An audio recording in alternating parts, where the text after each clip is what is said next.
सभी को मेरा नमस्कार। मैं सुमन कुमारी, सहायक आचार्य रसायन शास्त्र, गवर्नमेंट कॉलेज सुजानगढ़। आज अपन बीएससी थर्ड ईयर के केमिस्ट्री के थर्ड पेपर फिजिकल जो केमिस्ट्री है उसके सिलेबस को लेकर के कुछ चर्चा करेंगे। यानी जो थर्ड पेपर है उसका सिलेबस क्या है, उसमें कितने यूनिट हैं और कौन कौन सी यूनिट है, उनके अंदर क्या मैटर है। तो सबसे पहली यूनिट है एलिमेंट्री क्वांटम मैकेनिका, यानी क्वांटम जो मैकेनिक्स है, एलिमेंट्री क्वांटम मैकेनिक्स, यानी अपने को इस यूनिट में क्वांटम केमिस्ट्री के बारे में कुछ पढ़ना है। और जिसमें क्या क्या है, black body radiation, Planck's radiation लो, फोटो इलेक्ट्रिक इफेक्ट, जो अपन ये ब्लैक बॉडी रेडिएशन है, फोटो इलेक्ट्रिक इफेक्ट है, ये पिछले की क्लासों में, पिछली जो क्लासेज हैं उनमें पढ़ भी चुके हैं थोड़ा बहुत इनके बारे में। Heat capacity, Bohr model of hydrogen atom, Compton effect, de Broglie hypothesis, जो हाइजेनबर्ग है उसका अनिश्चितता का सिद्धांत, सिनोसोडियल वेव इक्वेशन, हैमिल्टोनियन ऑपरेटर। यानी ये जो पहला है ये चीजें अपन लगभग थोड़ी बहुत पढ़ चुके हैं, लेकिन ये जो आगे नया जो क्वांटम केमिस्ट्री में आ रहा है वो है अलग अलग टाइप के ऑपरेटर। तो Hamiltonian operator, Schrodinger wave equation and its importance, physical interpretation of the wave function, postulate of quantum mechanics, particles in one-dimensional box, Schrödinger wave equation for hydrogen atom, separation into their equation, quantum number and their importance। यानी जो अपन quantum number के, L, M, N के बारे में पढ़ते थे उनके बारे, ये hydrogen like wave function, radial wave function और एंगुलर वेव फंक्शन, ये चीजें हैं, ये सिलेबस में है और अपन पढ़ेंगे तब अपने को पता चलेगा कि ये क्या है। तो पहली यूनिट है एलिमेंट्री क्वांटम मैकेनिक्स, प्रारंभिक क्वांटम यांत्रिकी। सेकंड जो यूनिट है वो है मॉलिक्यूलर ऑर्बिटल थ्योरी, और ये चीजें लगभग आप 12th में पढ़ चुके हैं। Basic idea, criteria for forming molecular orbital from atomic orbital, यानी एटॉमिक जो ऑर्बिटल हैं उनसे मोलिकुलर ऑर्बिटल कैसे बनते हैं, उनसे रिलेटेड इसका बेसिक क्राइटेरिया क्या है, यानी इसके रूल्स क्या हैं। Construction of molecular orbitals by LCAO, यानी ये एक रूल है, linear combination of atomic orbital, LCAO, H2 plus ion, H2 ion, calculation of energy level from wave function, physical picture of bonding and anti bonding wave function. आपने 12th में bonding molecular orbital, anti bonding molecular orbital पढ़े हैं। यहाँ ये जो bonding anti bonding molecular orbital है उनके wave function के बारे में अपने को पढ़ना है। अलग अलग टाइप के जो मोलिकुलर ऑर्बिटल हैं, सिग्मा, सिग्मा स्टार, पाई, पाई स्टार, इनके बारे में और इनके क्या क्या कैरेक्टरिस्टिक्स हैं इनके बारे में। हाइब्रिड ऑर्बिटल, जो हाइब्रिडाइजेशन पढ़ा है, हाइब्रिडाइजेशन से कौन कौन से ऑर्बिटल बनते हैं। तो जो हाइब्रिड ऑर्बिटल है sp, sp2, sp3, इनके लिए calculation of coefficients of atomic orbitals used in their hybrid orbital. ये जो sp बना है उसमें s और p का कोफिशिएंट्स क्या है, sp2 में s और p का, sp3 में s और p के इनके कोफिशिएंट, यानी इनका क्या क्या योगदान है, ये अपने को पढ़ना है।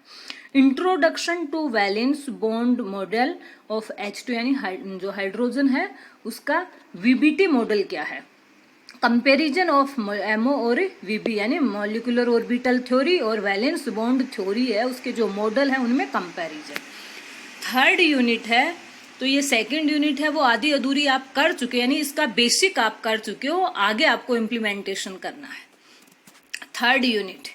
थर्ड यूनिट है स्पेक्ट्रोस्कोपी की यूनिट है। फर्स्ट में है इंट्रोडक्शन, इलेक्ट्रोमैग्नेटिक वेव क्या है, या इलेक्ट्रोमैग्नेटिक जो वेव का रीजन स्पेक्ट्रम क्या है, basic feature of different spectrometer, यानी अलग अलग प्रकार के जो स्पेक्ट्रोमीटर हैं उनके बारे में, और Born Oppenheimer approximation, degree of freedom. फिर जो स्पेक्ट्रोस्कोपी का ये तो बेसिक हो गया, उसके बाद अलग अलग स्पेक्ट्रोस्कोपी, सबसे पहले रोटेशनल स्पेक्ट्रोस्कोपी, और रोटेशनल में डाई एटॉमिक मोलिक्यूल, उनके energy level of rigid rotator, यानी डाई एटॉमिक मोलिक्यूल को एक रिजिड रोटेटर माना गया है। उसके जो रोटेशनल स्पेक्ट्रोस्कोपी है उसके लिए selection rule, spectral intensity, distribution using population distribution यानी मैक्सवेल बोल्ट्जमान डिस्ट्रीब्यूशन, लो determination of bond length, diatomic जो मॉलिक्यूल हैं उनकी बॉन्ड लेंथ का निर्धारण, qualitative description of non rigid rotor और आइसोटोपिक इफेक्ट, इनके बारे में अपने को पढ़ना है।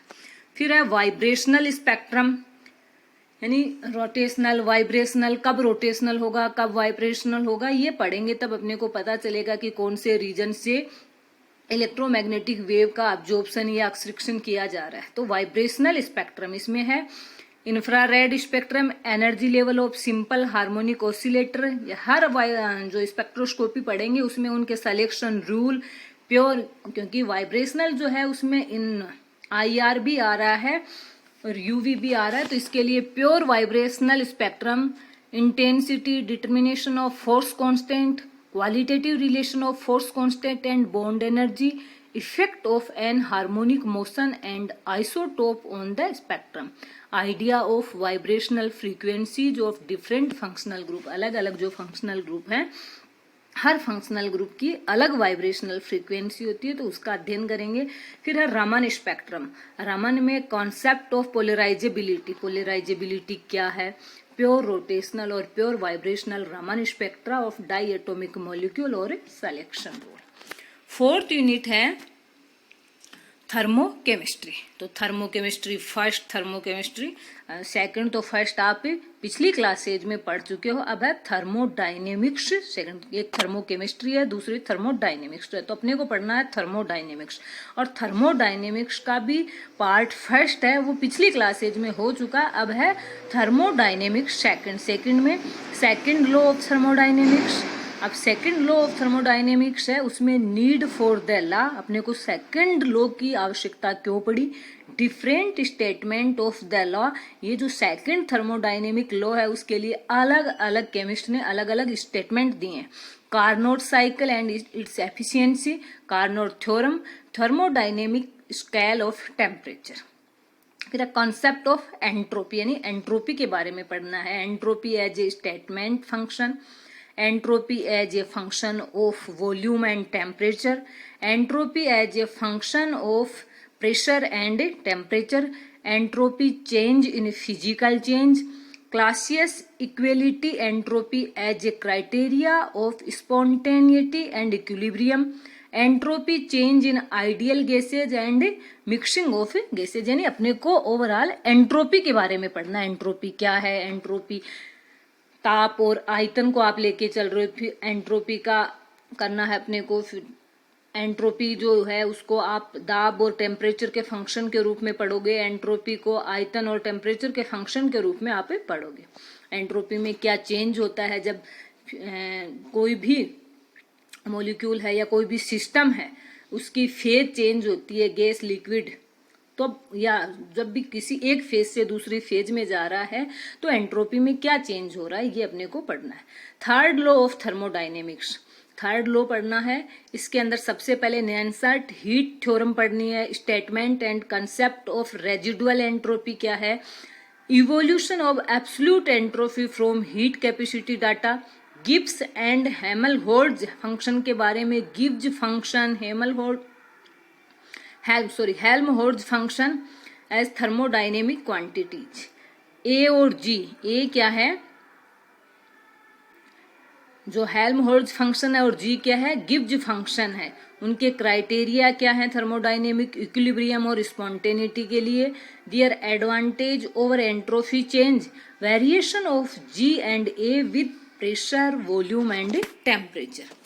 फिफ्थ यूनिट है solution, dilute solution and colligative property, एक तो सॉल्यूशन क्या है, फिर सॉल्यूशन में तो अपन कंसंट्रेट और डाइल्यूट सॉल्यूशन इनकी प्रॉपर्टीज और colligative properties, ideal and non ideal solution, ideal solution क्या है, नॉन आइडियल सॉल्यूशन क्या है, ये चीजें आप 12th में पढ़ चुके हो। Method of expressing concentration of solution की कंसंट्रेशन को अपन कैसे कैसे एक्सप्रेस करते हैं, यानी मोलरिटी के रूप में, नॉर्मेलिटी के रूप में, मोलिलिटी के रूप में, ग्राम पर यानी कितने ग्राम है वो 100 ml में, तो ग्राम परसेंटेज अलग अलग criteria. Activity coefficient, dilute solution, colligative property, यानी कोलिगेटिव का मतलब जो कोई भी सॉल्यूशन है उसमें पाए जाने वाले अणुओं की संख्या पर निर्भर करती है, जिसे अणुसंख्यक गुणधर्म या कोलिगेटिव प्रॉपर्टी कहते हैं। Raoult's law, relative lowering of vapour pressure, यानी जो वाष्प दाब है किसी भी सॉल्यूशन है उसके वेपर प्रेशर में कमी क्यों आ रही है, कब आ रही है। मोलिकुलर वेट का determination, osmosis law, osmotic pressure and it's measurement, determination of molecular weight from osmotic pressure, elevation of boiling point and depression in freezing point, यानी कोई आइडियल सॉल्यूशन है और वो आइडियल नॉन आइडियल में change हो रहा है तो उसका जो बॉइलिंग पॉइंट है वो बढ़ जाता है, फ्रीजिंग पॉइंट कम हो जाता है। इनके बारे में अपने को पढ़ना है, यानी क्वथनांक में उन्नयन और हिमांक में अवनमन। Experimental method for determining various colligative property, जो कोलिगेटिव प्रॉपर्टीज हैं उनके निर्धारण के गणितीय जो अलग अलग विधियां हैं उनके बारे में। Abnormal molar mass, degree of dissociation and association, यानी डिसोसिएशन यानी विघटन और एसोसिएशन यानी जुड़ना, संघनन है। इनके बारे में कोई भी मॉलिक्यूल है, कोई भी रिएक्शन हो रही है, उसके अंदर एक मॉलिक्यूल है वो दो छोटे छोटे टुकड़ों में टूट रहा है या दो छोटे मिलकर एक बड़ा बना रहे हैं, उसके दौरान होने वाले परिवर्तन या एबनॉर्मल मोलर मास। कई का मोलर जो मास है, जैसे एसिटिक एसिड है, ये क्या होता है, डाइमर के रूप में पाया जाता है। तो इनका जो मोलर मास है वो जो अपन कैलकुलेट करते हैं उससे क्या होता है, जस्ट डबल होता है। तो ऐसे जो कंपाउंड है जिनका जो मोलर मास है वो अबनॉर्मल होता है, इन सब के बारे में अध्ययन करना। तो टोटल ये 5 यूनिट हैं सिलेबस की 3rd पेपर की। Thank you.